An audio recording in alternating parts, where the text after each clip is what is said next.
make sure you hit the subscribe button, like the videos, and keep updated with all of our content.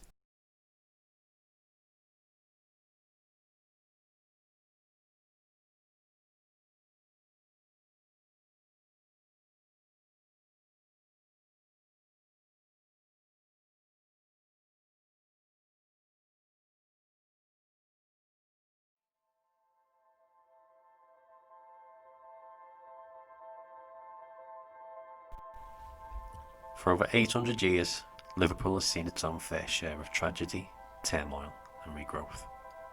With its dominance as one of the country's major ports, Hitler's destruction of the city in World War II, and all the way to its regrowth as a thriving city in 2020. It's no wonder that after all this time, the ghostly inhabitants of Liverpool want their stories heard. This tale takes place in the 1800s, and as always, the names of those involved have been changed in our story.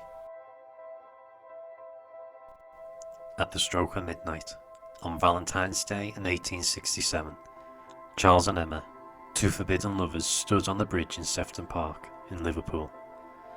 They both knew that very soon that they'd be going their separate ways through life, because Charles's stern middle-class parents had pressured him into an engagement with a wealthy heiress.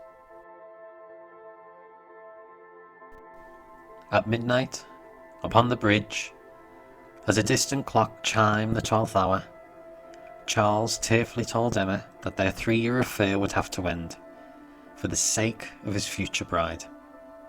Emma said nothing in reply, but stared into the reflections of Charles and herself in the waters below.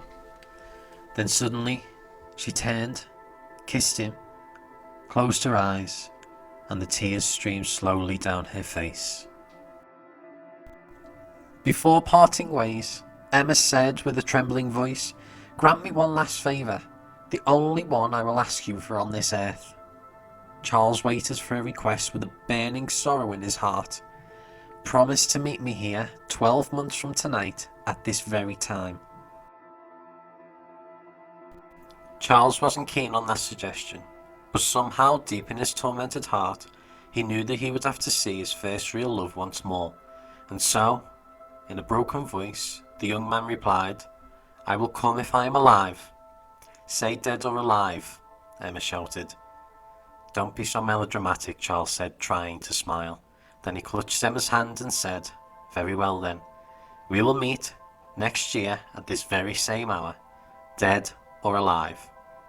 The year dragged by, and exactly 12 months later Charles and Emma were reunited on the bridge, but Charles told Emma that he was now married and no longer cared for her in the same way. Despite Charles's frank admission, Emma was still deeply in love with him. Before they parted, she begged him for one further, final reunion at the bridge in a year's time, again on Valentine's night at midnight. Charles said that would be impossible, as he certainly had no intentions of jeopardizing his loyal relationship with his wife. But Emma started to sob and reminded him of the promises they'd made to each other during their long love affair to stay together. So Charles reluctantly agreed to one and only one final meeting. As before, they both vowed to turn up at the bridge, whether dead or alive. In February 1869, Charles was involved in a shooting accident and suffered a leg injury which left him unable to walk without the aid of crutches. On the night of the pre-arranged meeting, the old trusted servant of Charles's family, Bob, had arranged to push Charles to the bridge in his bath chair. Old Bob wheeled Charles through the moonlit streets until he reached the bridge. The young man then waited impatiently for Emma to arrive. Charles shouted to Bob, "What on earth am I doing standing here upon this bridge on this freezing night, waiting for a girl who I don't care for anymore?"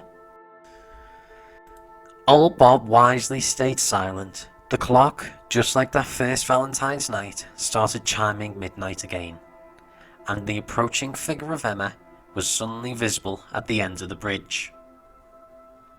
"About time too," Charles was heard to mutter.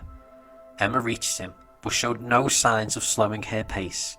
So to stop her walking past him, Charles instinctively tried to embrace the girl, as he suspected that his insensitive comments had upset her.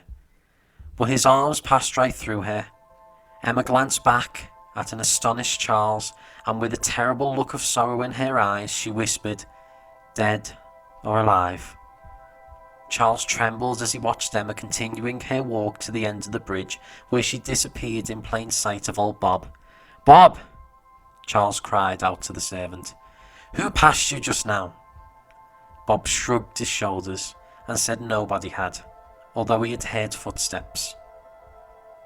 On the following day, Charles visited Emma's family in Huskinson Street and told them of the strange encounter. Emma's parents looked at each other, and Mrs. Harwood broke down and sobbed. The father then told Charles that his daughter had died from a fever last night, shortly before midnight. The nurse who had attended to Emma during her final hours then said that upon the girl's deathbed, the girl had constantly repeated the words "dead" or "alive." "I must go to the bridge and see Charles." It is said that every year at midnight on the 14th of February, on Valentine's evening, the lonely, loyal ghost of Emma Harwood is seen crossing the bridge in Sefton Park, still apparently hoping to meet her dead lover.